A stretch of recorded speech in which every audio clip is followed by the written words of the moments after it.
A team can show up at the World Cup, lose every single game, get outscored by double digits, and fly home without a single point. Their federation knew this would happen before the plane even took off. They sent the team anyway, not by accident, not out of blind hope, on purpose. Here is exactly how it works. Start with the basic mechanic. Qualifying for the World Cup isn't one global competition. It's split by continent. Europe fights Europe. Africa fights Africa. Each region gets a set number of spots, decided in advance by FIFA. Not by skill, not by global ranking, by geography. So a country only has to be better than its neighbors, not better than the world. Just better than whoever else happens to share its time zone. Here's the part that throws people off. Some regions have brutal qualifying, others much less so. A team can win a weak regional group, book their ticket, and arrive at the tournament having genuinely earned it, while still being miles behind the giants waiting for them on the other side. That's not a flaw. That's the format working exactly as designed. Now, the why. Why would FIFA build a system that guarantees mismatches? Because the World Cup isn't only a sports competition, it's a global advertisement for the sport itself. Every region gets representation, whether it produces a contender or not. That's the deal. Growth over guarantees. Inclusion over inevitability. Think about what happens if you remove that.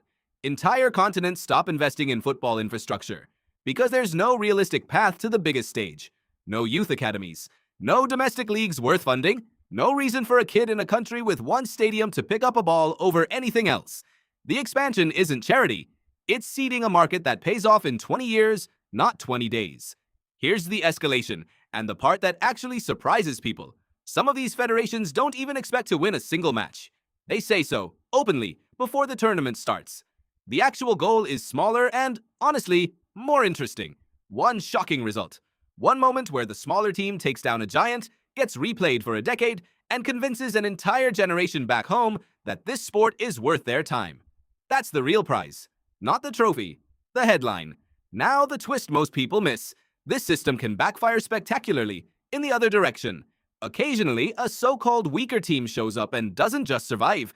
They compete. They steal points off teams ranked decades ahead of them on paper. And suddenly, the filler narrative collapses in real time, on the biggest stage available. Which brings us to right now. The 2026 tournament expanded to 48 teams, the largest field in its history. More regional spots, more qualifying paths, more so-called minnows getting their shot. Whether you like it or not, that means more mismatches on paper. And more chances for one of those mismatches to blow up spectacularly. So zoom out. The World Cup was never built purely as a contest between the best teams on Earth.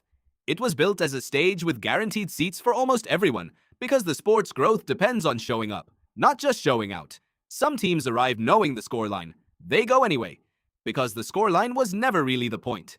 The game has not changed. You have. You're welcome. Subscribe if you enjoyed this type of content. It means a lot.